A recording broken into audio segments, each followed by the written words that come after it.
Welcome to episode 139 of the Road is Dead podcast. I'm your host, Rob Curtis, joined today by Leah Sanda. and Tim Strelecki. how's it going, Tim? It's going. How are you guys doing? We just got this all together for those that obviously don't know anything about before we started, but I had technical issues for some reason. I hate that. Would it be a podcast if we didn't have technical issues? Yeah, I know. But I mean, I was downstairs just before this started, and for some reason, my PC downstairs eliminated all of my Office apps. They're gone. And that's how I run the entire business. And I don't have one of those Office 365 bullshit things. I don't pay for a subscription. And I swear to God, if they have changed something to the point where I now can't go forward unless I pay for a subscription, I am going to move absolutely everything that I have over to some other form of software. Because that's where I'm at. Wow. So I'm having a day. And then I came up here and the damn camera won't work. And computer's well, I just blame it on the heat. You know, I'll tell you what, right now upstairs here where we are sitting, as you well know, it is 14 billion degrees. I'm pretty sure I could reforge anything made of steel up here. My blood plasma is going up as we speak. It's awesome. You could fry an egg on the tabletop. Yeah, pretty much. Yeah. Speaking of which, I'm going to go move the fan to make sure that we get at least some air. Yeah. Talk amongst yourselves. Yeah. Yeah. How was your trip to Arizona? It was really good. It was super busy. A lot going on. Just still working on stuff at the house. So nice. I did get out for one ride when I was down there. But it's hard to get motivated to want to go ride when, I wake up at 4:30, 5 o'clock in the morning because that's 6:37 in Chicago. And I walk outside and you get hit in the face with, 86, 87 degrees right from the get-go. And the sun's not even up yet. And the minute the sun comes up, the temperature goes up super fast. And it's like, I don't want to ride that early. And I don't want to ride when it's near 100, going into the hundreds. So now what I was like later in the week, I'm like, let's go up the mountain. So went up Mount Lemmon and parked and went hiking. It was beautiful. And it's like upper 70s. It was like gorgeous, like being in upstate New York or upstate Wisconsin, like the trees and everything. Oh, yeah. So it ended up being a little bit of a break for me from training, which kind of made me nervous, but also I didn't really care a whole lot because I'm trying not to care a whole lot about racing this year and just kind of like, let it come and go, whatever.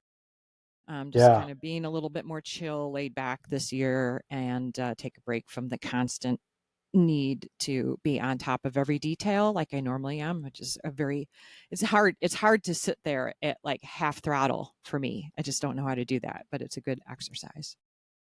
Yeah, that's good. Yeah. So now here I am cramming for grit.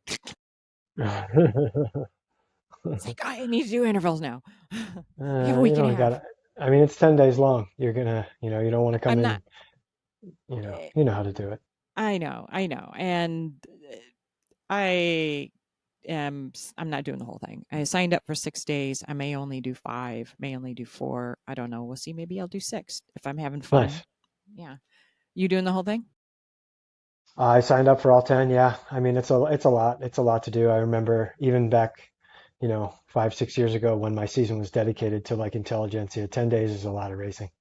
Mm-hmm. Yeah. It's a lot. It's a lot of race. It's a lot of racing to do when you don't have like teammates to pawn the work off on, and you're solo. So it wears on you like very, very physically and even more so emotionally. Mm-hmm. Like I remember one year I lost it. Like when Glen Ellen was like the second to last stage. Yeah. I think in the early years, when that stage was put into the cup, I got there and I just like lost it. I just flipped. Yeah. Just because I was so emotionally drained.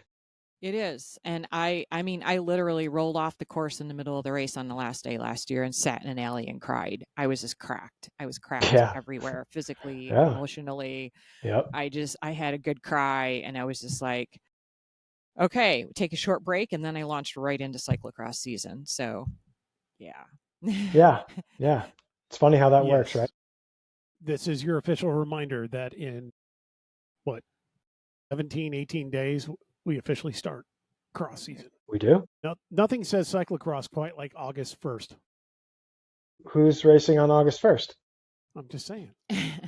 The season starts. That's when everybody starts thinking about cross, doing cross practices, starting to look at their equipment and their tires, ordering wheels. Everybody starts. We say it every year, but this is one of those.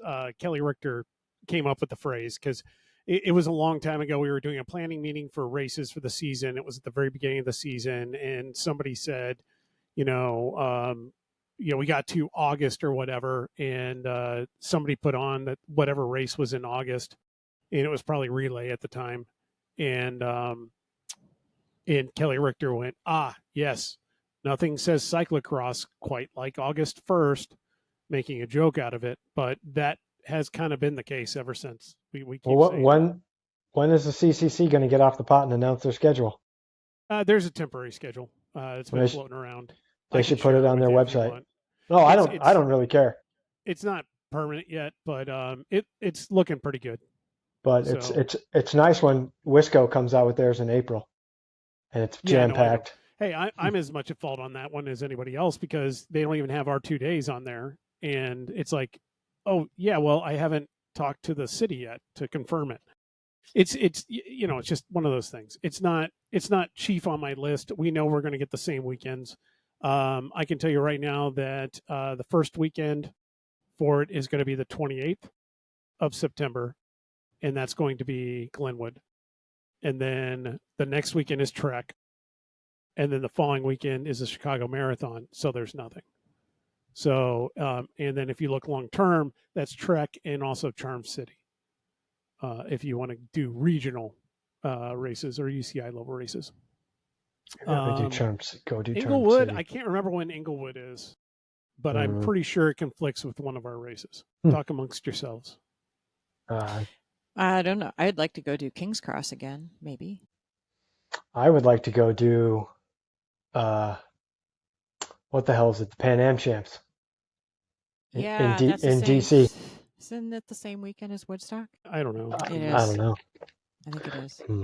Might have to get a late pass. Anthony looked into that because he was interested in doing that, and it conflicts with Woodstock. So, yeah, I mean, honestly, my whole approach to cross this year is going to be hey, I might race one race or I might race a lot. It just depends on where I'm at mentally at that time. I'm just putting no pressure on myself. I have no plans. I'm not doing any national competitions. I'm just going to, hey, weather's nice. I feel like racing this weekend. I'm going to race. If I don't, I won't. And I may end up in Tucson a bunch. I really don't know. Here's one thing I'm going to throw at you because we've kind of been in the same boat with I don't know what I want to do. I'm just going to wing it. Yeah. I speak from experience. You're going to get lost and you're not going to have any direction in the future. And the one thing that pulled my head out of my ass was actually racing a crit. And I was like, cool, crits are fun again. I like going fast. They're short. They're intense. I'm racing, it's great preparation for cyclocross. And that actually pulled me out of this funk of, I don't know what to do. I don't have any direction. Yeah. Oh, I'll just go futz around on the prairie path for however I feel like. And you get lost and you actually start to like detrain. Yeah.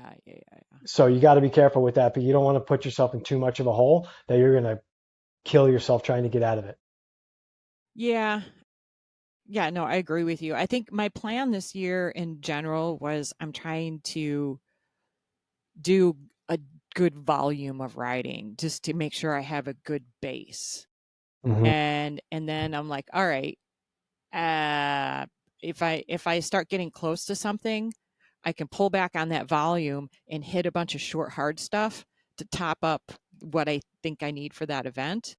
But if I'm trying to make sure that I keep a solid base underneath everything, because I feel like I can always switch gears if I need to and drop the volume and do high intensity. And I'm just kind of using that kind of approach this year.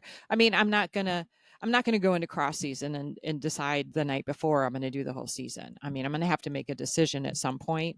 I'm more like, I don't know where I'm going to be. Am I going to be in Tucson or am I going to be here? And I haven't quite figured that one out yet. I'm going to race every race I can race. Yes. You need to get Be another careful you bike. don't burn yourself out. If you're not used to doing a bunch of that, you could burn yourself out real easy. I can tell you that it's hard for me to get burned out because if I'm burned out, I just won't go. I'm pretty easy that way. I race when I want to race, and I wanted to race every weekend. If something happens to me and I lose my motivation, no worries, I won't race. But I'm going to try to get up to Wisconsin a little bit more and do a little bit more of that 4-5 series Masters. Because, yeah, I'd like to do well in it, and I'm in better shape this year. I also know that Nathan Phelps got pimped last year. I think it was last year or the year before, where he was doing that series and some people got pissed and dropped a dime to USAC and forced an upgrade to him for threes because he kept being on the podium. And I can tell you that, if that happens to me, I'm going to be livid because I am not a three. And when you look at my finishing position in the Cat 4 races here in Chicago, no. When I'm finishing 40th or whatever, I am not Cat 3 material. So at least I would have some cannon fodder to go back on with that kind of argument. But having to go through that process would suck. So I'm going to pick and choose what races I go up there and do. But I will go and do them because I do enjoy them.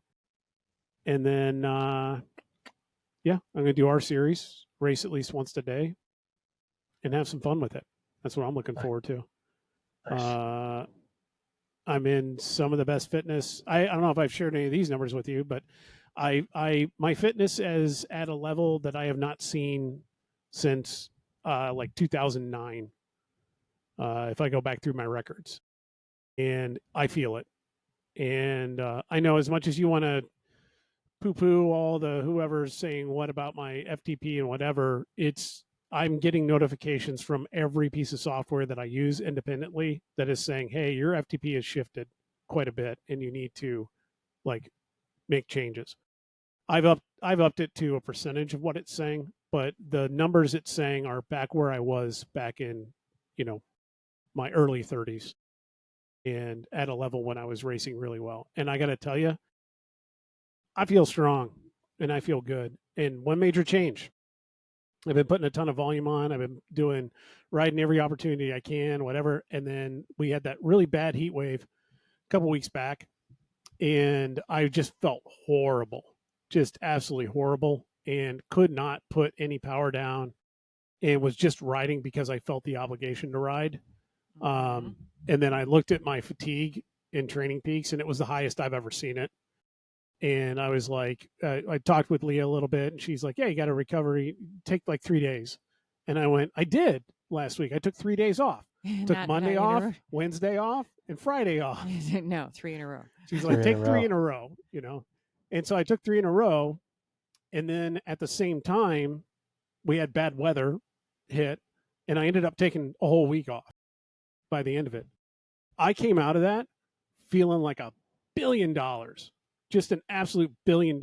And since then, I have set all sorts of like power records for myself in everywhere that I've ever kept files. So it was absolutely what I needed. So I'm enjoying it right now. I'm having a blast. Get on the bike. I can ride slow. If we want to ride slow, I can ride just completely lights out if we need to. That being said, we've got Grit coming up. Everyone has been hitting me up going, hey, are you going to register for some of these races?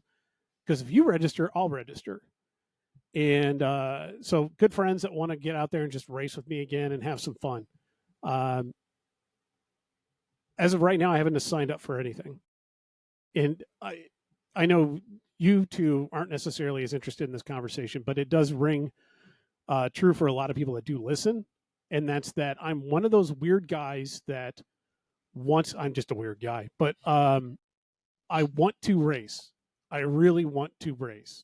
There is no race for me at Intelli or Grit, whatever we want to call it. And here's why. They have a Cat 4 only race, which is good. At least at Toad, it was a 3-4 race, which would have even been more, lamb to the slaughter kind of deal. But Cat 4 race, at least the field sizes are small, which is a good thing, bad thing. As of right now, we don't know what they're going to be on race day. And it's an immense amount of money. I mean, even I finally have to say, I usually kind of poo-poo when people are like, well, everything's so expensive. It's like, you know what? Everything in life is expensive now. I get it.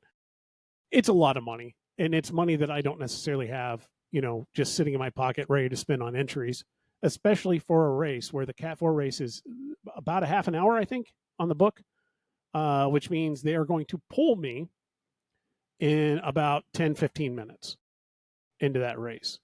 If I have a stellar race and some of the fast guys in that field get upgraded early, get pushed up into the threes at the very beginning of the series, then maybe I'll get 20 minutes into the race.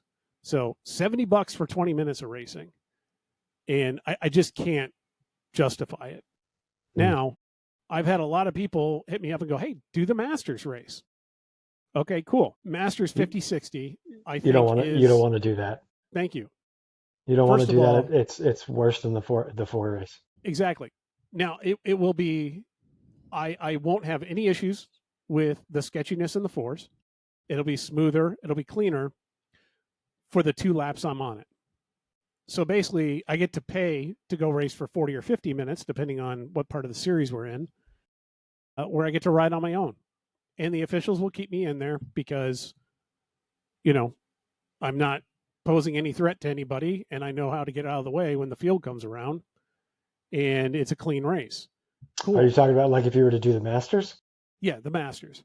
They'll pull you. What's that? They'll pull you. They'll pull me eventually, but those guys, they'll leave me in for a metric ton of it. Still, why would I pay $70 to go ride around on my own on a course? So there's that. Also, I can't now. Granted, the whole series isn't this way, but some of the races are all Masters together. So 40, 50, 60, all 3 together. I do not need to be lining up at a race with a Tim Strelecki. It just doesn't need to happen. If Tim Strelecki is on the line and the White brothers are on the line, yeah, and freaking, even if Kenny, because Kenny's talking about coming out for 1 or 2 of them, even with Kenny on the line there, and I can go through the whole, Lanyon, freaking any of those guys are on the line. I don't need to be there. That's not my race, So not my race there, not my race in the fours. What are you going to do? Are you going to add some, poor old, dude that can't figure out how to race fast anymore? No, you're not going to do anything like that. So I just get to not race, for the series is kind of how I'm looking at it. All this being said, I just had to schedule my first root canal for the day of Northbrook. So I won't be at Northbrook because I will be getting my first ever root canal. Supposedly I'll be in the heat the next day hauling gear for our hometown Elgin race. So I'm sure I will be in a pleasant mood for that one. So that's your warning. The one thing that's majorly different, though, is I will not be drinking for the Elgin race this year. So we got that going for us. You say that now. Yeah, it depends on what kind of painkillers they give me. If I don't, because I don't like taking painkillers at all. Oh, I get it. It just, heart rate and blood pressure, and it just makes me feel miserable. Yeah. So if I can avoid them, then maybe take a little something to, deaden that pain. Anyway, yeah. So I'm looking forward to it. I'm waiting for the series. I can't wait, but I'm not going to race any of it. So that's kind of the drag part of it, because I do want to race. I really do. It's a shame they're still throwing like discount codes and things out. That just means they're struggling to get entrants. Yeah, they are. And why? And it's people are burnt out. I can sit here, but see, I don't know. They're not burnt out. They're just Toad is a better series. I'll just say that straight up. Okay, so quantify why Toad is a better series in your mind. I just think there's. I mean, it's hard. It's hard to quantify it. Honestly, I just think. I don't necessarily know that the courses are better. The courses are different. I think the vibe when you go to Toad is way higher than it is at any of the, the Intelli stops. The So crowd what's is the crowd is is super it the into crowd? it. The crowd is super into it. The racers are super into it. Why does Toad bring out more people than? That's the question. Why does Toad bring out more people than Chicago Grit? I don't know. I think because a lot of people, by the time Grit happens, have raced a shitload throughout the season and are Is it just that? tired. Is it the weather? Is it, No, by the the time we weather, get the here, weather, it's always the hottest of the No, year? I no, think the weather's no different. I think a lot of it has to do with the vibe. There's such a fun The vibe. Toad A vibe is lot next of level. Toad's courses are like in really neat, right in downtown. You can literally sit Yeah, at an outdoor cafe. You yeah. can choose from 6 of them around the course and sit there and watch bike racing and hang out with your friends. I mean, Hmm. you get a taste of that at Lake Bluff as part of Grit, Yeah. and um Elmhurst, when Elmhurst was in it. It's right, still, and well, yeah. I mean, Glen Ellen has they have done a really good job with Glen Ellen's a great the race. people that run the venue, even though there's like no like restaurants right there. They do a really good job of creating a party in the park there with the food vendors and everything there, Yeah. and it's such a beautiful venue. Put it this way But here. you look at you look at Bayview and Shorewood and Downers and Tosa, all those venues up there that are so amazing, just places to be and hang out and bring your whole family for the day. every single, every single stop at Toad, 1 through 11, brings the vibe that the Fulton race brings. And that's only 1 out of 10. That vibe that floats around the true like city downtown, vibe. That's at every stop of Toad. Crowds are around from the early morning till the pro races. Granted, they're not as Yeah. thick. People hang around and people come out. People don't do that at Grit And for whatever reason. I've honestly, I've asked that question a lot. I know for some of me, uh, my own particular reasons why I don't necessarily hang around the entire day. I'm there super early every day, but I don't hang around the entire day because hauling my gear is really a pain in the ass in the series. If it was easier, then I might stick around later. Um, maybe some of that's disingenuous because it's a long period of time for me too, doing all the work, hauling everything. So, if I can get out of there a few hours early, it is kind of nice. But if it was kind of that Toad feel, I'd probably stay, Yeah. for the whole day, hang out, watch some racing. I'd love to watch the pro race every day. That would be great. Yeah. And then you go, and then you have Toad, right? And then before that, you have Tulsa Tough. And Tulsa Tough is bananas. Yeah. I can't even imagine what that vibe is. And I'm gonna try to do my damnedest to do that next year. Yeah. I just want to experience that. Yeah. Like I want to experience being an amateur bike racer that has a shitload of people all throughout the whole course cheering for you. It's interesting though that I don't think as many people stick around on the local scene here for the whole day. No, they definitely don't. I'm guilty of that. I'm in and out. I show up right before, especially with Grit, That's no with different than having like, most Masters racers. with having all the races so close, I can ride to it. So I ride to the start, do the race, and then I ride an hour home. I mean, there's a good vibe in Brookfield. There's a good vibe in. I will agree. Not. That was There's good. not a good vibe in Mundelein, I want to say. No, I thought It's a new the course Northbrook this year. vibe was pretty good. It seems like it, yeah. The one I didn't do it last year. I did it the year before. The Northbrook vibe, seemed really cool because it's It's nice. It's downtown. downtown. There's It's got restaurants. that giant park. Yeah. Yeah. Yeah. It's a good vibe in Mundelein once the day is done for people that live there and they start showing up. So Yeah. like when the local crowd starts showing up, it's got a good vibe to it. So for Yeah. the pro races at the end of the day. Yeah. But in terms of the local scene, Elgin is dead. Elgin was dead last year, like very dead, like dead. Dead for, spectators and dead for participants. Yes. I don't know what the hell happened. I don't know if we're going through that phase of the course seems something about the course seems difficult enough that people I aren't think the doing course is too hard for Yeah. a lot of people. That you know, doing hill repeats for 45 minutes to an hour isn't easy, and especially when it's Yeah. 9 million degrees. I think I was talking about this earlier, but I think if they found a way to cut out that hill, even shortened it up by a block, you know, and just made it cut over, I think you'd have more people doing it. I think Dundee does really well, even though it has a But hill, but it's the first It's the first race of the series. And I Everyone's think fresh. that's why it does well. So it's fresh. No one really knows. People are going to give it a shot. Some that consider themselves climbers are going to give it a go. I think that it benefits from being the first race of the series. I don't think that difficult of a course on the second Friday. Is it second Friday? It is a second Friday. Is good for Elgin. And I'm saying that as somebody who lives in Elgin. Yeah. But I think the course is just kind of a little rough for people.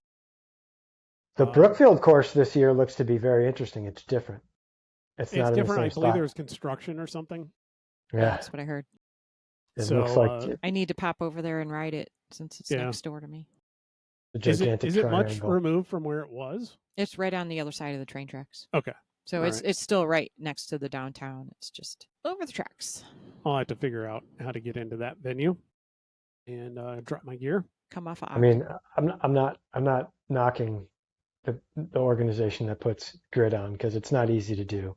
It's just it seems you know, for the last couple of years it's just, I've always wondered why participation is so low. And then after grit you have Gateway, and I think a lot of people put their eggs in the Gateway basket. They do Toad, they skip grit, and they go to Gateway. Yeah. Is the pricing any different between Toad and Grit? I don't know. There's a lot of the Toad races that are. There's a lot of Wisconsin people in those races. A lot. I think their cycling scene up there is massive, big compared to ours. Oh yeah, it's massive. And they're not going to haul all the way down here to do another week of racing when they have Toad. Yeah, for lesser fields, smaller fields. Smaller fields. I wouldn't do that. Not as fun of a vibe. Maybe it's. I don't know. And it's interesting because our numbers have been coming up in road events in Illinois. How so specifically? In participation? Yeah, in terms of people racing. That's all like your 3s, your 4s, your 4 5s. Yeah, for sure. Which is cool, but what are they doing to what are we doing to like hold on to the upper categories? Well, I don't know, but I mean, if there's no one coming in the 4s and 5s, you got no racing in 10 years. And yeah, well, and how long are the new 4s and 5s going to even stick around? Once the same amount they always do. They get to a 3 and then they start to get their ass handed to them, and they're like, you know what, gravel. I've said so many and I've said so many times that it's everyone has their own arc in the sport, and they all leave for whatever reasons that they leave. And everyone who leaves thinks that the reason they left is why everyone leaves the sport, and it's not. There's a set number of basic causes that seem to always pop up. What it really comes down to, though, is the same thing that I always say about the Lance era and why everybody was racing back then. Everybody was racing back then because it was cool. Everyone thought it was cool and they wanted to do it. So they went out and they did it. It doesn't matter how crappy the course is, how much it costs to do it, how expensive the bikes are, or how dangerous it is, or whatever excuse you want to throw at it. The fact is, as a general collective part of our society, if we think it's cool and we really want to do it, we're going to do it. The reality is it fell out and it's not as cool. Well, it's because right now gravel came in and gravel came in and took the coolness. Now, I will say, though, we have a generation, though, that is making road cool again. And they are out there doing it. I've been having this conversation not only with myself, but with my wife for the longest time. Like, I need to start thinking about cost-effective ways of racing. And the way I thought of it is, my racing math is always $1 a minute for course time. Well, yeah, right? That's always been the. So in cyclocross, it basically pays off because I pay $30, I race for 30 minutes while everyone else races for 50. And you usually get a payout. Oh no, you're doing there's not. No, I do 1, 2, 3. 1, 2. I don't do masters in cyclocross. Well, at least locally. but then, I did gravel for a while, and gravel was cool, and it was fun. It still is fun, but it's not cost effective. It's not cost effective when to sign up for a gravel event, I have to pay more than I just paid for 10 days of crit racing just to enter. Yeah. And then I gotta, train for it, which is an ungodly amount of time. Then I gotta wear out all my equipment, transportation, hotels, lodging, food. Pay extra to bring the dog, and all the training needs and the parts wearing out, and it's astronomical what that costs versus I could go race a crit for 50 minutes and be completely satisfied. Yeah. So it's just No, and it's just I've like always used that $1 a minute as my yeah as when setting up a schedule for a crit. I was always like, it should be $1 a minute. yeah It should I be mean $1 a minute or less. I But was on the that's fence. kind of gone the way of the dodo, though. Yeah. I mean, Yeah, I mean, Everything's gotten so much more expensive oh to yeah. put on races. You really So you got to can't stick like to pick that. and choose your battles. And I was sitting there, and I was on the fence for the longest time with like committing to doing the entirety of grit, and the universe did its thing, and then the discount code came up, and it was like 20, act now, 20% off. And I was like, I did the math, and I was like, this is actually less than $1 a minute. yeah, I will do this. yeah. Which I could see. So I mean, for me, it's not. It's still not going to be. Even no. if I had the code, it would still be like $2 a minute or something. So I don't know. Yeah. There's so many things you could do to satisfy your, whatever your taste is these days. You just got to Yeah. do what's right for you. I mean, I have 1,000 ideas on how to make small changes that might have an impact to a series like Grit, but how many of them are really going to work? I've tried stuff in races I've put on for 20 years. Some of them work, some of them don't. I mean, what would be nice is, try to find some new venues, some new courses. Like Toad does that, seems like almost annually. They have their staple events like your Tosa, your Downer, your Shorewood. Those aren't going away because those are fantastic events. But if you could find local communities that are on board with what Grid is It's selling, really hard to do. oh, I'm sure it is. It's not an easy task. Yeah, I'm sure it is, but I'm that sure might help. there's some that have come on board and some that have left. I mean, that's Yeah. happened. And I'm sure there's going to be changes in the future for sure on which courses are around. But yeah, I mean, I think that's some of it. At the same time, I think when you get a new course, you got to have a few years for it to establish itself. Yeah. And for the locals to really get a good feel for what it is and kind of start participating and making it a thing. I will say that Elgin has had a race in the downtown off and on since I've been here. And it seems like it always eventually ends up struggling. As much as I love Elgin, and I'm there, it just, where those races take place, those individuals are not bike race fans and eventually will complain about the roads being closed. Yeah. There are no restaurants right there. You have to go, 5 blocks Yeah. south. Yeah. But there was a better crit that ran downtown there. That was much better. That would be more on par with kind of what. There's one in Toad that's kind of like that. It used to have a big hill. I'll think of it at some Brady point. Street? It's one that you raced. I was there like once or twice. They don't do it anymore, I don't think, or sometimes it gets flexed into the schedule Schlitz now. Park? Maybe. But it had a big hill you climbed on the one side, and then you descend the other. It's a Schlitz Park. Jeff Seiper, I think, wrecked there or something. Anyway, that it kind of has the same feel as that. It's downtown. It's around the parking garage down there, which would be really interesting. It was a really cool crit course, and I don't know why we've never gone back to it. I vaguely remember when I talked to the city, they were like, "Yeah, nothing downtown," and it is downtown proper.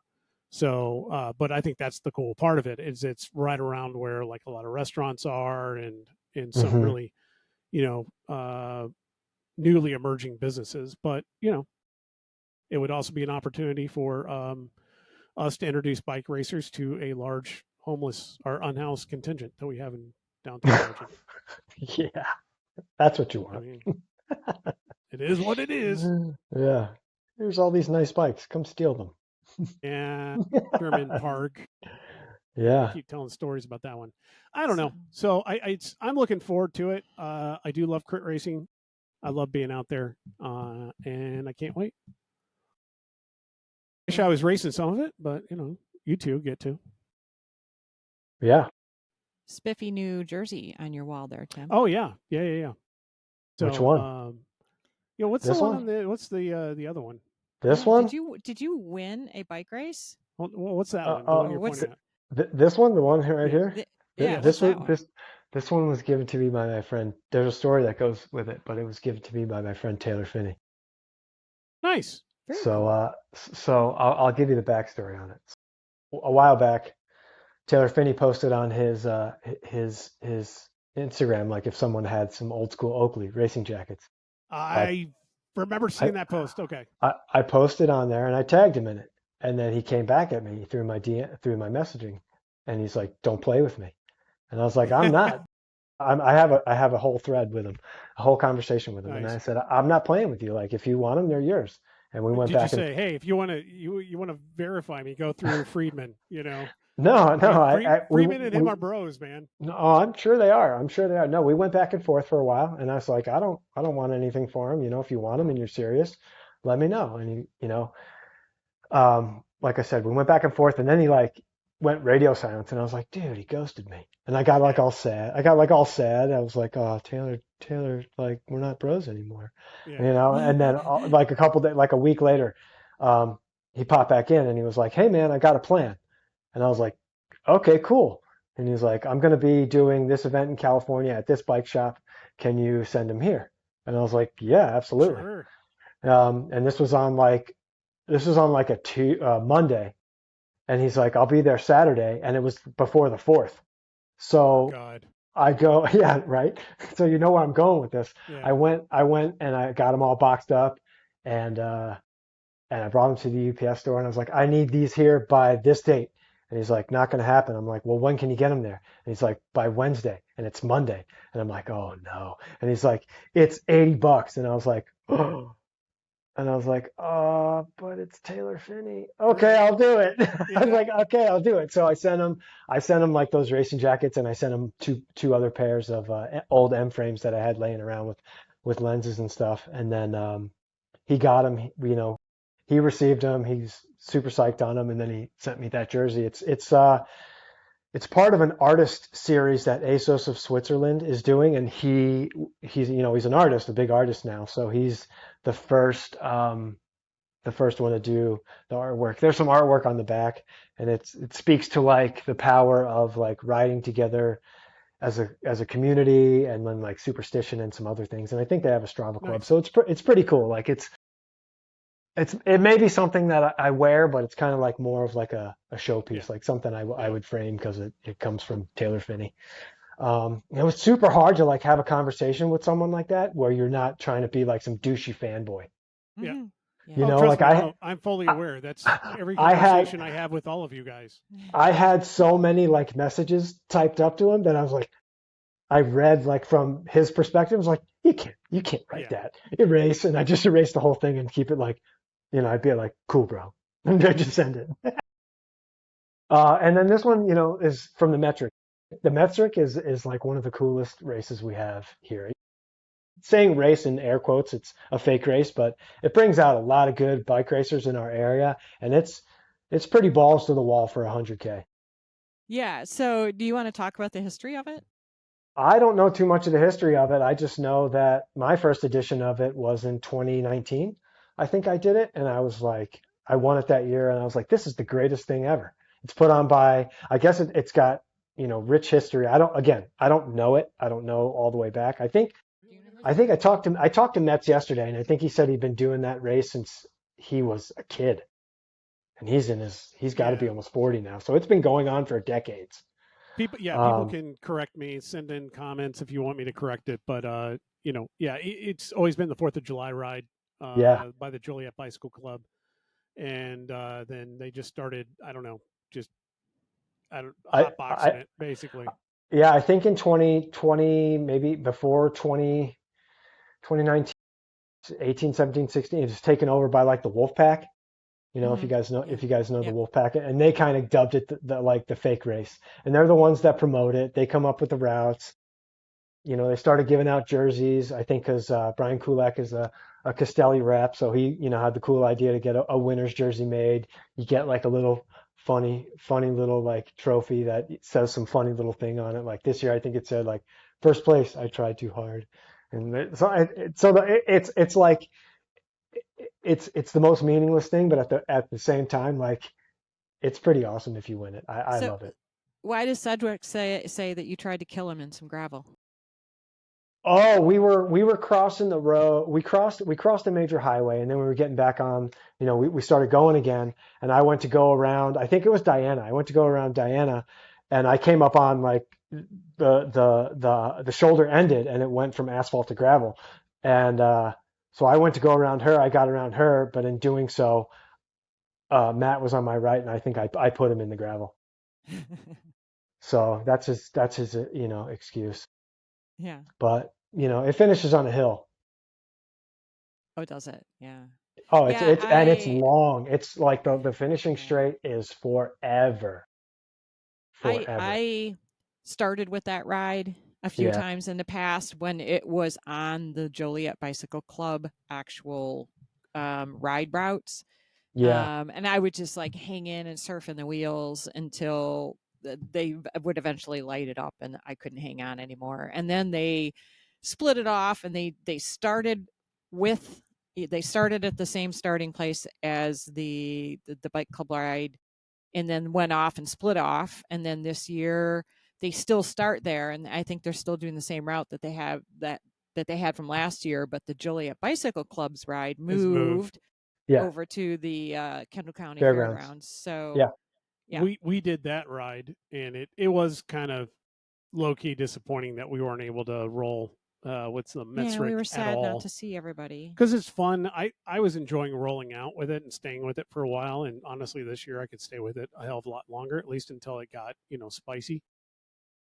But yeah, well, we did our own little Fourth of July ride, so we missed seeing everybody. It's fun You because you missed see out. everybody that you know from racing forever. Yeah, Yeah. No, it was good. You know, there were several attempts to, you know, make breakaways, but essentially always comes down to that final sprint up the hill. You know, there was a few breaks. Like I got in one late. It was me and this new kid on Wolfpack who's really strong. I think his name is Evan. Like he took off, and then I like attacked later on after that, and I bridged to him, and then we kept going. But then we came to a major crossing where we had to stop, and then we got caught by the group. And then another guy went, and he was off. He went with like 10 miles to go.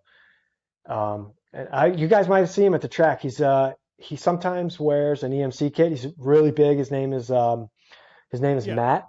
yeah, He's super strong. So yeah. he's got a track background. So he took a flyer and he was off for a while. And I was like, I can't believe we're gonna let this go. Like this dude could go the distance, and this was like 10 miles to go. And we could still see him. We could still see him up the road. We didn't bring him in too quick. And I'm like, we're really gonna let this thing go? I'm like, I'm not gonna be the one to close this down because I'm sure I could have gotten this at least halfway, but I'm not so sure that anyone else would have Yeah, taken the initiative coming to close around. it final. But with like two turns to go, he just like he sat up, like his tank was empty. I mean, he gave it a valiant effort, and I was like, if he wins this, he absolutely deserves this. But he kind of like I think he saw that he wasn't maintaining his gap and kind of like sat up a little earlier, and then we caught him right before we turned onto the final straight to hit the last sprint. And that's always, you know, that's always a crapshoot because you're on a main road, you got traffic coming against the flow of the race, people are doing dumb things and crossing the center line, and people that you haven't seen for 60 miles are now at the front and trying to do their thing to win the sprint, and it's all over the place. So you got to really play your cards right. And yeah, I did that, and it was good. Like some 606 kid took off, and I was like, that's way too early. That's way too early. And then the entire Chicago Wheelman squad chased that breakdown, and I was like, perfect, thank you. So they went and did that, and then I was on their wheel, so I got up to them, and then right as I bridged to them, the guy Matt, he took a flyer, and I was like, oh no, that looks good. But then I realized halfway through, I was like, he just spent 9 miles in the wind by himself. That's not going to go. And he lasted maybe like 100 meters.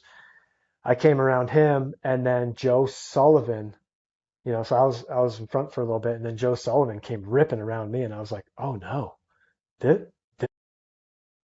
that might be it. Like that might be the one. So I bridged up to him, and then he died. He died, and I was like, I was on the front, and I'm like, holy shit, there's still a long way to go for the sprint. Like it's so long. It's so long. I don't even know. It's got to be like a mile from a It's up mile that or whole grade that whole, yeah, Yeah. all the way up to the coming high to the high school. school. Yeah, the whole thing. And That's I know from messing it up so many times in years prior, like it's a late it's sprint. long. You Yeah. just got to let everyone burn out and hope you're there. And that's what happened. When we had our regular ride out of there, we would always use that as the last. Okay, we've ridden together the whole time. Now everybody Yeah, can kind of let go. And yeah. usually And she's picking on the kids that ride with us, yeah, it's trying it's not one to of those sprint ones them. where it's so fun, and there are teams, but not everyone is organized within the team. Like there's some teams that know what to do, but the collective of the team isn't strong enough to make it stick. So Right. it ends up being mano a mano, which is kind of, Yeah. but it's fun. Nice. I And love you it. It's So always a get a good cool vibe. jersey. yeah. Yeah. So you were on the front there earlier than you wanted to be. What did you do? Did you commit?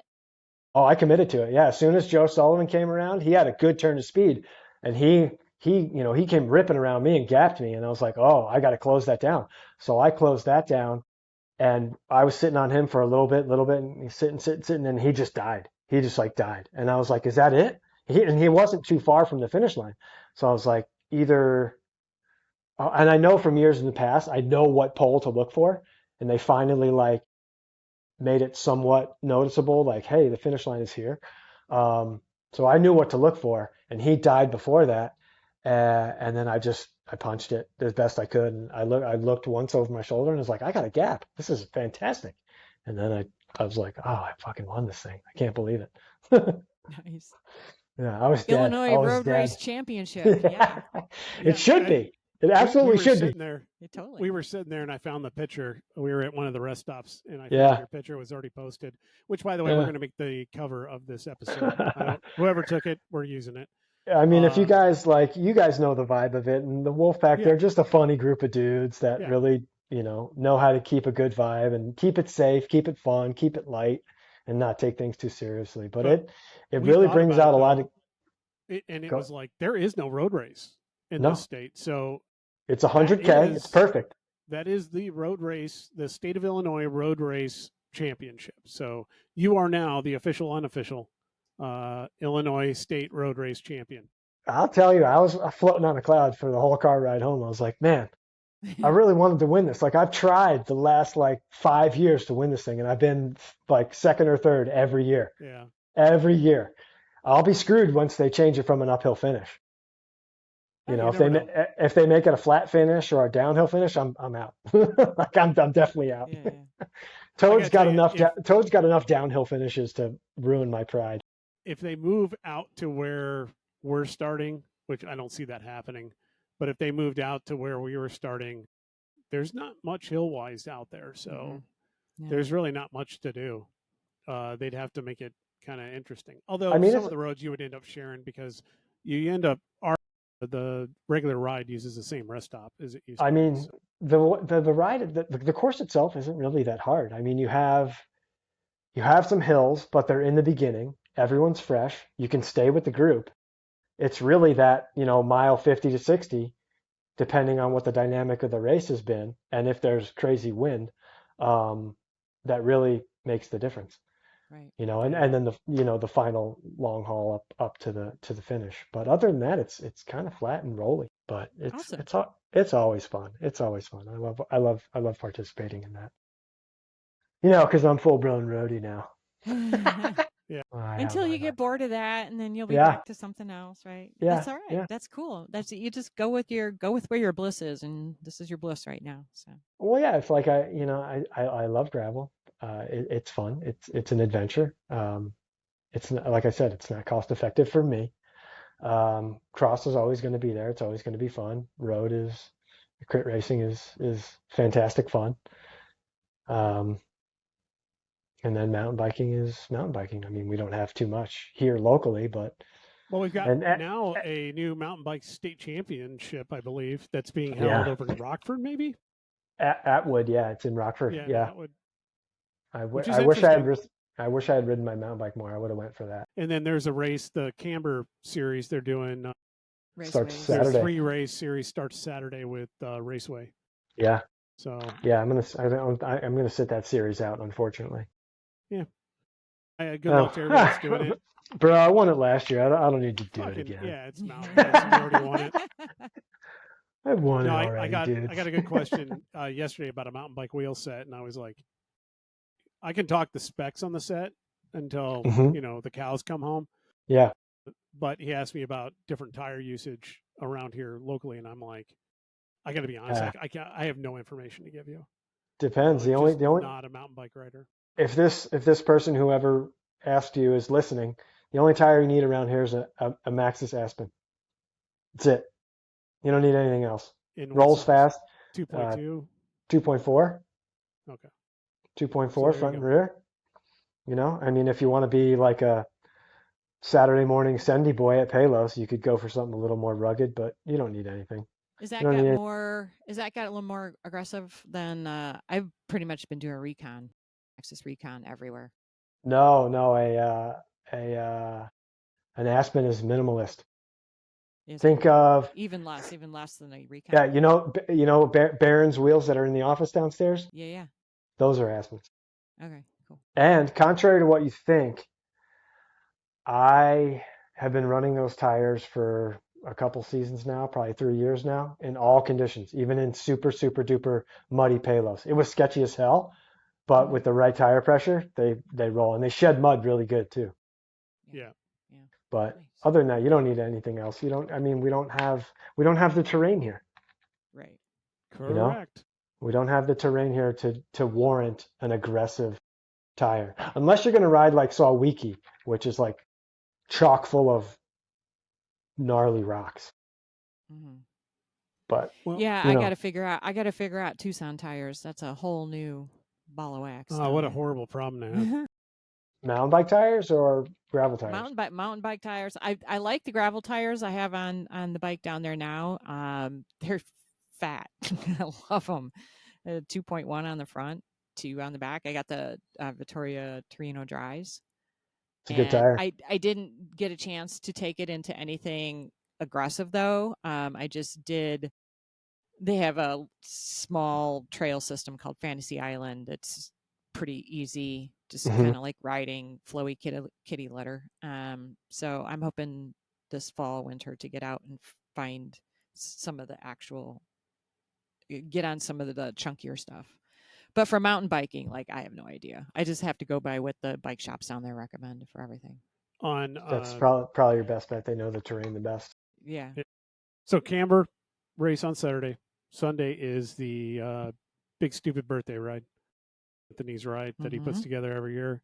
If you guys want details and you're remotely in the area, hit me up and we'll send you some information about it. But roughly 69 miles is what he shoots for. I wonder why. Yeah. It's his birthday. And it's usually it's a lot of fun. It's a stupid amount of fun. Sprinkled in with moments of sheer like, why the fuck are we riding this? So it's interesting. He finds every little goat path or whatever he can find in every single forest preserve anywhere in the vicinity, and he routes us on the road into that next forest preserve, and we ride like every single little trail. Little stupid stuff bounce off the occasional horse accidentally once. And then to the next little forest preserve area, and we're like, sometimes you have to pick up your bike and walk with it for stuff. I mean, it's just 90%. 99% of the people that come out to ride it absolutely adore it. I enjoy it, but I spend the entire time going, really? Are we fucking really? Seriously? Because at least you know what you're getting into. Fun, yeah, but my idea of having fun isn't well, shit, now I gotta get off the bike. I don't know. It's Gotta fine. walk through It's this just creek. not, Now my shoes are gonna get wet. right. It's like, Jesus, this is not what I had in mind. But it is a lot of fun, and there's a lot of people that can recommend it. So if you're thinking about doing it, come out and give me a ring or shoot me a text or a message somewhere, and I'll give you some info. We did get a couple listener emails after the last one, Really? and yeah, and I do highly Wonderful. encourage everyone to send emails. I don't know if we can cover both without doing. We don't have I guess we got about 20 minutes. We can roll if we want. This one's from Thomas Torbick. Said we talked a lot about gear ratios on the last episode, but we didn't talk about the potential UCI gear ban on maximum gear size. I think some of this slots in well with the Tour de France stuff that we've been seeing in the last day or so. But basically, say I'd like to hear our thoughts on the potential gear ban, along with the new handlebar rules, and thoughts of whether or not it's going to make its way down to local USAC races. I can start on my take just with the going down to local. It's not going to go down to local USAC races. USAC has the ability to determine their own rules for any race that is not UCI, UCI designated within the United States. So that's why technically there is no tire width restriction on any of the cyclocross races that we do. There is a UCI rule about your tire width, but all the USAC races in the U.S. technically don't have that rule. That's why you see fat bike riders at Montrose, every year. And yes, we're looking at you, Rage Thomas. But it's legal. But I've always, I've always made the contention that if you're going to get serious about cyclocross and you hit what's serious, it's the Cat 3 level. Once you get to Cat 3 level or above, that you need to be sticking to the UCI rule. And theoretically, you could be racing UCI races, so you might as well ride the UCI gear. So, but when it comes to handlebar width, I guess you could say the same thing about the handlebar width and the max gearing sizes. If you do see yourself participating in UCI races at some point, and UCI races would include national championships, by the way. So if you plan on doing the Masters National Championship in any way, shape, or form, your gear needs to comply with UCI rules. So these rules would apply to you. But possibly not. I know because I did the national championships in cross last year, and because I wasn't in the elite race, I was allowed to go up to 37 millimeters on tires, or 38 or something like that. So apparently it doesn't necessarily apply to masters categories. Right. But it's still the UCI rule. So it was a UCI rule that allowed masters category to run a different tire size. So it's still, when you're doing a national championship, you are required to adhere to UCI rules. Right. So that's the answer to that one. We're not going to see it in the vast majority of USAC races. It'd be the worst thing USAC could do for themselves. Yeah, I mean, for and to themselves. Anytime they make a gear restriction, they make it hard for people to enter the thing. I've talked about my very first race ever. I basically got relegated because of not passing rollout, and I had no idea what rollout was. And that scenario basically did everything to make my mother hate the sport and not want me to be any part of it. So, gear impact on entry level racers is a major impact. So I'm kind of against the rules on gear for at least entry level people. I mean, I don't really think I'm knowledgeable enough to know how gearing restrictions are going to affect racing. I mean, what are you going to do? You're going to take a guy that can comfortably do 400 watts at a cadence of 95 when he's going, 80 to 95 RPMs, and now you're going to restrict his gears, and he's going to have to do that same amount of watts at 130 RPMs. Right. That's ridiculous. You know how dangerous that is? Yeah. That's way more dangerous. It's the same thing that we used to say when Schneider would be racing as a junior and on restricted gears, racing in like the pro race. I think it's like she's in a break or whatever, spinning at 130, 140, cadence just to keep up. Yeah, I think that's not helping anybody. You can't, it's not going to slow these races down. No, as sport progresses, it's supposed to get faster and quicker and more dynamic. That's just what sport does. Yeah, Younger last I heard, younger generations come in and they, push the older generations out. It happens last I in heard, every we sport. we ran 5242s up front, and we ran like 1121 straight block cassettes or freewheels at that point. That gearing wasn't too big. It's like it's all relative, and I think it's stupid. I think the gearing restriction is stupid. The point of all of this is they're trying to slow the races down and make them safer. You're not going to do that. You're going to make it. You're going to do the exact opposite. Yeah, You're somebody going to do will. the exact opposite. It's like any rule you ever put into place in any kind of racing, especially auto racing. You put a rule in place, you're not going to slow it down or achieve the change that you want to see. All you're going to do is reward those who can outthink the rule. And the same thing's going to happen with this crap. So gear restriction, I think, is stupid. That being said, those chainring sizes and gearing sizes they had on all those bikes yesterday at the time trial, Yeah, it's standard. that was some crazy stuff. I mean, they're using 68s. 68 1130s. Yeah. Think about that. 1030s. Some or 1030 or 1020 whatever's, Yeah, it's It was massive. a flat TT, so I get it, but they're not, are they going to restrict those? How are you going to restrict a classified hub? How are you going to do that?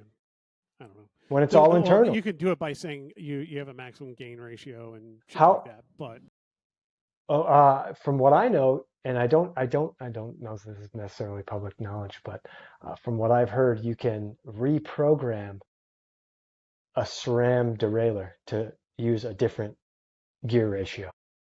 of course. It's not You- it's not Yeah. easy to do, but you can do it. you could do it. You could do it with any electronic shifter and derailleur out there. It's just a matter of being able to figure out the interface and being able to crack it and insert whatever code you want in there. I mean, I don't think I'm knowledgeable enough as a rider to really understand and or care about the gearing changes because you know what? It doesn't affect me. Yeah. I'm not strong enough to run those freaking gears anyway. I don't know, Leah, what do you think? Max gears size restriction for pros. I don't see the point. I don't understand why they feel the need to do it. I don't think it's gonna. Like I said, they're supposed. This is part of a commission that has been basically charged with the idea of making racing safer.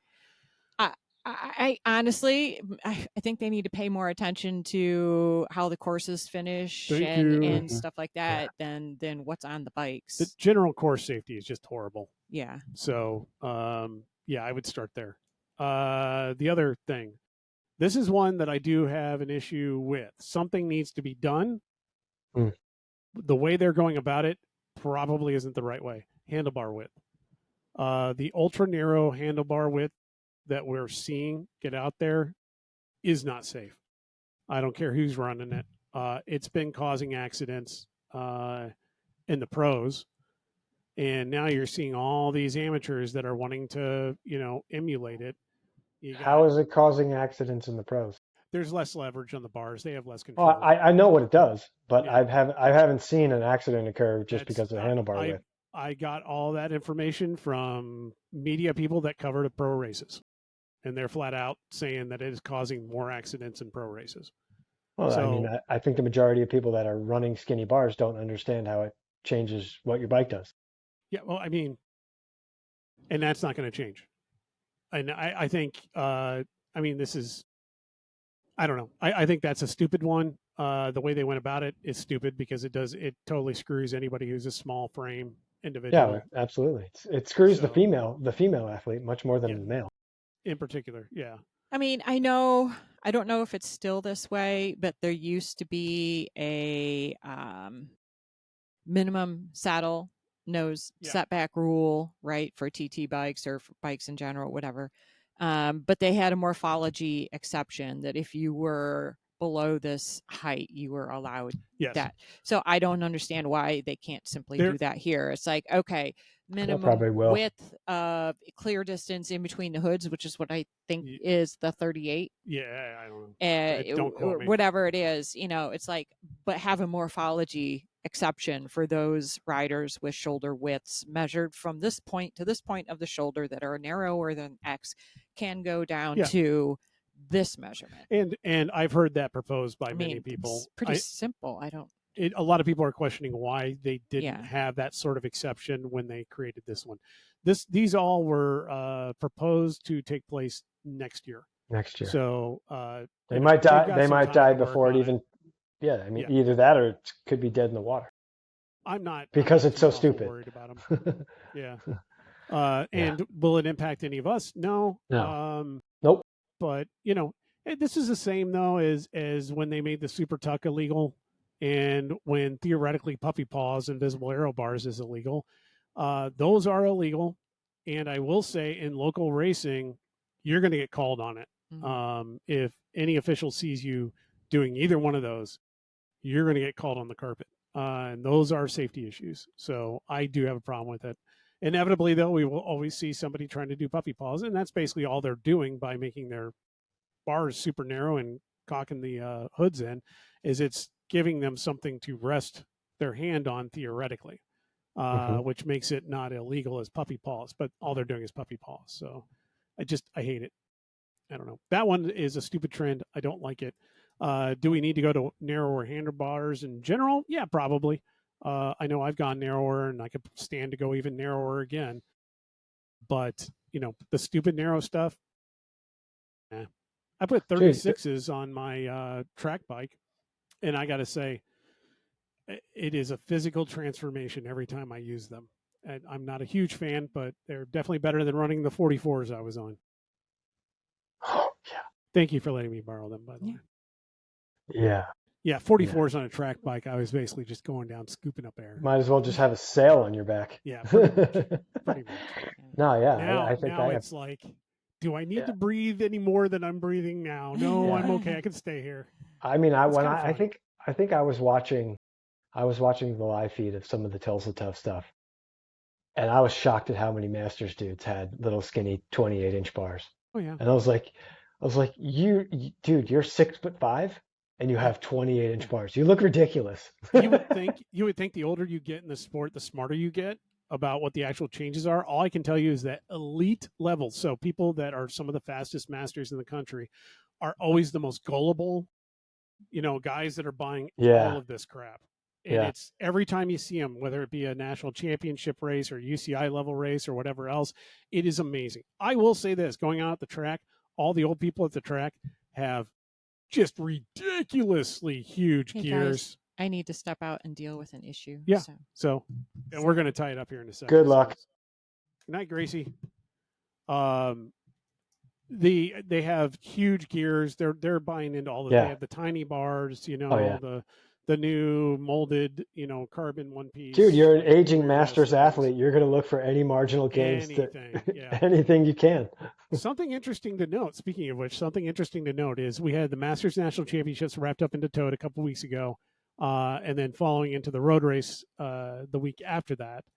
And somebody pointed something out, and it was a comment on maybe Jamie's posts about it, but somebody pointed out he was implying something about whether or not people are cheating, and in some way he wasn't necessarily, but it started the discussion, and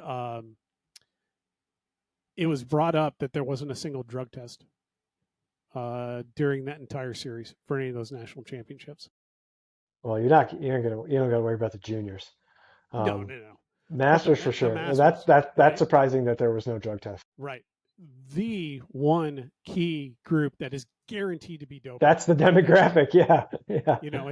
It's like every lab known to man has all those guys on speed dial for the most part. So. Oh yeah. I mean, I got drug tested after I got on the podium at Niles during the Intelligentsia Cup.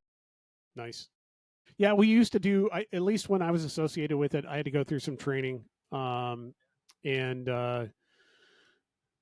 It's kind of this weird thing because it does cost a lot of money to do the testing. And it was this weird thing of, well, USA Cycling is going to put their money where their mouth is. USADA has some money that Mm-hmm. they can put to it. WADA Yeah. has some money that they can put to it. We were not doing very much drug testing at all Yeah. in the years leading up to when I started to get involved. And then they basically said, we're going to reverse that. And we are going to do way more testing, like quadruple the testing that we've been doing. And they did that Yeah. for a little while. Then the pandemic hit. And it's like all the money for that just completely dried up. So if there's no Yeah. money for it, guess what, kids? There's no testing. That being said, they always want their testing because of that, because they have reduced resources. That was when, and I've talked about it here before, but that was when we were introduced to the idea, the theory of, see something, say something, teach everybody to drop a dime on anyone they suspect. And Yeah, they had that anonymous tip line. You yes, could rat people out. and they had, when it was explained to me, they had ex police detectives, retired police detectives working that line, and they don't just throw the accusations to the side. Also, they Interesting. don't just take anything you say as, oh my God, that's the truth. They do full investigations on all valid tips that are kind of thrown their way that have Yeah. some reasonable suspicion on them. And that used to result in occasionally, targeted races being Hmm. tested when they Yeah. knew certain individuals were going to be at those races. Yeah. So there's always randomized testing. And then, hey, certain individuals sometimes pop up as the randomized person being tested. Hmm. And they used to also teach us that, as soon as you post it, that there's testing, we had to supply somebody to watch the parking lot Hmm. to see who shows up to the race and then gets back in their car and leaves without racing. Yeah. So that was apparently a big thing. And they popped like 3 guys doing that, 3 masters racers Wow. somewhere doing that. So Yeah. I don't know. I always said that we need to get back to doing a drug episode. You know, it's just such a downer to do it. You So don't I need to do understand why that. not. But I think I think some of the issues of the past are interesting, and I know Freeman has always said that he would do one and like talk about it. To hear some of the stories from back then, I think would be interesting. Just from a level of that's what used to happen. I think none of us are really ever going to be tuned into what the current state is and what people are doing now to cheat. No. Just not our bag. But hearing about something from a long time ago, especially from his point of view, if he knows of anything, I don't know that he does or Yeah. doesn't. I know there was one race where I was sitting there with him and he's like, well, that guy's a doper. Well, and that guy's he just smokes weed, which is fine with me, and he was like Yeah. going through guys as they went by, and which I was shocked by. I was like, wow. I mean, and if Yeah. they're talking about it that openly, it's just an openly known thing. So I I'd mean, be interested in knowing. And that was after the genetic passport came out. mm, And he was on the whole Garmin team that, yep. started all that stuff. So, and I've never known Mike to not be, clean, but, I don't You know mean everything about Mike. you'd like to think the sport is clean now, but the way things Cleaner. are going, I would say it's ish, cleaner. ish. And I think it's time to have a debate, at least on our podcast, where we come up with our own opinions, which are opinions. But I think it's time to have a debate on what we consider to be doping, because I think that phrase doping becomes a very mired discussion when you actually get into it. I think a lot of people want to simplify the discussion because it is a hard subject to deal with. I think people want to simplify the discussion um, too much because it is so hard and there is so much to it. It basically go to the point where, well, we have the rules, and if you violate those specific rules, then that's doping. And I think that there's more to it than that. Do we get into the discussion of is certain dietary choices or supplemental choices, which are currently legal, is that some form of performance enhancement? Is training a certain way, having access to resources that other people don't have for training, even though those techniques may not be illegal now. I know there's some talk about CO2 training or whatever in the Mm. pro level right Carbon now. monoxide rebreathing. Yeah, it's Yeah. like some of that. Is it performance enhancing compared to others that don't have access to that? So I don't know. You know, I don't know that it's it's performance enhancing. It's an unfair advantage. right, which I think is worth a generalized debate or topic about it. All right, we're going to have to let this one go. So What's it Thomas, about? thanks for sending us in. This one's from Rage. I don't know if we really got enough Okay, time to totally cover it. we could get it Um, quick. We could get it but quick. well, yeah, we'll Got to throw it in satisfy there. our listeners. We got to satisfy our What listeners. he said, he would love to hear about our favorite race events from over the years, like Super Oh Week, boy. Old Prairie State Series, other big events in Chicagoland. Yeah, that's why I was like, I don't know. That's I've done an episode on this, and we wrote down all of the races that no longer exist in this area, and that's there's a sad. picture of it. Yeah, there's a picture of it, and we were going to make it into a T-shirt. We talked about Yeah. that for a while, and we were going to put it on. Or that was the picture of the T-shirt, I think, or the list Hmm. is the episode. I don't know what actual episode it is, but you can go back and kind of look. Maybe I can Yeah. kind of figure it out. But we did talk a lot about old events that aren't necessarily around. My favorite event that isn't necessarily around right now was not a favorite event of mine during the time, but I would like to see back is Leland, Leland Kermesse. I think it needs to come back. And I would not mind being the promoter of that, but I would definitely need some help from individuals who were involved with it initially. And I think because of that, we can make it a road race state championship. But here's the premise: it was a 10-mile course, and it was a loop, 10 or 15-mile course. I think it was 15-mile loop, but 5 or 8 miles of it was gravel. So it was an interesting, but we did it on road bikes.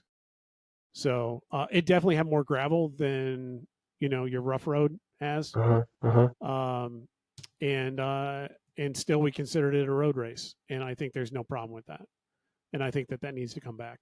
I think that now we have the crowd that would appreciate that.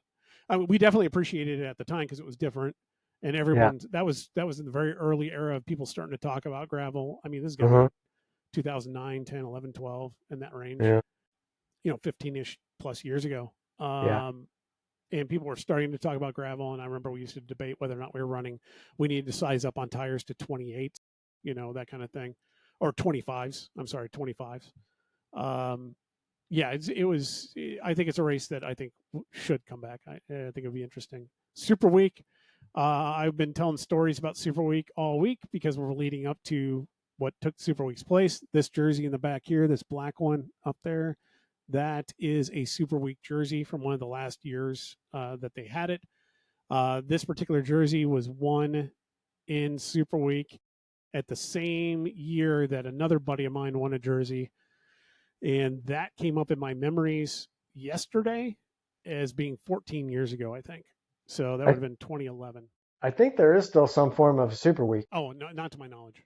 Yeah, I think so. I watched some videos on YouTube from Will Harden. I think he's got some races from Super Week. Can't be. Can't be anymore. And not even remotely Not associated with what it was. no, Because it's not, but it's a different because rebranding of Super Week. the guys that took over that series are, to the best of my knowledge, last I heard, I don't want to call them criminals because they're the kind of people that do sue people.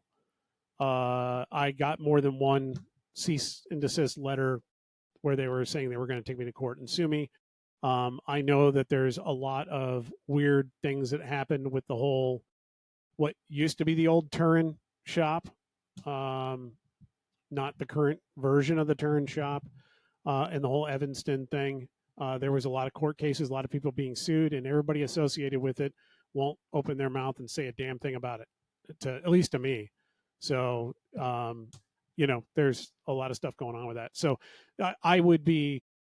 Last I heard, the district attorney in Whitefish Bay in Wisconsin was looking for them to charge them with passing bad checks. Oh wow. So, and that was a lot of years ago. I don't know if that turned into anything. Wow. All of that, I'm sure, is public record if it did. So, if you want to know more about it, verify it for yourself. I'm not interested in it. But that's what all happened to the Super Week series. It, in my opinion, it just started pooping the bed. So, we had a group discussion about it, and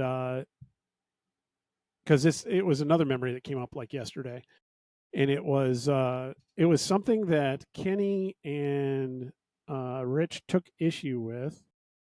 And give me a second here, and I will find it. But okay, so 15 years ago, I posted this. I said as a status on Facebook, Rob Curtis is looking forward to finding out new ways that Super Week is going to deploy to help ensure that we feel like lambs to the slaughter, testing poor course and safety design so that they can get it right for the pros later each day. Also looking forward to the endless complaining about the time warp this race series exists in. Luke Seaman just defined it as, quote, Super Week Standard Time, which is basically Central Standard Time plus or minus 1 to 5 hours. So what would always happen is we would show up, and we were like the first race of the day. We would show up an hour before the race to pick up our numbers, and registration would not be open. What's more, the course would not be set up. You would be like, I don't know, is there a race here today? It doesn't look like it. There's no trucks. There's no nothing. And we would start getting nervous and more nervous and more nervous. And about 15 minutes to 20 minutes before the scheduled start of our race, is when Reg would open up. And then you get yelled at for picking up your number. I think I've told this story a billion times, but there'd be problems with that, of course. And then usually within about 5 minutes of the start of our race or 10 minutes of the start of our race, one of the, U-Haul style trucks would roll up and, hold on one second. I got to do this. And one of the U-Haul trucks would show up, the back would roll up, and, the drunk hungover crew from the night before would roll out, and then they'd start setting up the fencing. And, you'd be sitting there, it'd be the time for your race to start, and nothing's even remotely ready. They'd still be testing the sound system and whatever else. And we'd be like 45 minutes to an hour late, sometimes. And they go, all right, wow. Call you to the line. And you'd be on the line. They'd go, all right, your 30-minute race is now going to be 15 minutes, and there you go. Wow. And you'd go race it, and the course would be just dangerous, like deadly almost. And there'd be a bunch of wrecks or whatever. And then they would go, oh, I guess we can't set it up like that. And then they'd try to compensate for it and change it. And it was always like, well, okay, by the end of the day, they had a safe race for the pros. And all they cared about was starting the pro race on time and having a safe course for the pros. We were always lambs to the slaughter for all of it, trying to figure it out for them during the day. And it was just bad. But we did it because it was the only thing in the area, and it was something we could go and race every day. I theoretically could leave my job, take 3 hours off. Technically, I could have, like, I worked in Bensenville at the time. There was a Bensenville race. I should have been able to get in and out there in like an hour and a half, and ended up being 3 or 4 hours because of how they delayed the race and made changes and shit like that. So, it was an interesting era. I don't want to go back to that. So there's my Super Week memories. Granted, that was when, the Garrison brothers were in it instead of Otto. This is after Otto had sold it off. I've heard nothing but amazing things for Otto and everybody. But that's mine. I got to get going. I got somebody waiting at the door up front at the moment to pick something up. But we'll connect with this. Tim, let's start the next one next time with your memories on best events or races and stuff like that. Sure. If we remember, if you are listening, please go ahead and send us email at roadisdead@gmail.com. Once again, all one word, roadisdead@gmail.com. Don't flip your lids, but cyclocross is coming. There is a new website available for buying cyclocross tires. More stuff is being put up there daily. I can tell you, if you go to the Chicago Grit Series, you're going to get coupons there for 20% off anything on the site. And the name of that site is treadsavvy.com. All one word, treadsavvy with 2 V's, savvy.com. Get your cyclocross stuff there. Obviously, go out and buy some buttonhole chamois cream. If you typically buy it in most places and you're starting to find that it's out of stocks, because we've been running out of inventory for a while. And we should have some more. There is some units available on enzocyclingproducts.com. Otherwise, hit up your local shop to see if they might have a stash sitting around. Some do, some don't. My apologies, but we should be within race supply before Grit, I'm hoping. So we'll see how that goes. Apart from that, thanks for joining us and enjoy the ride. Adios.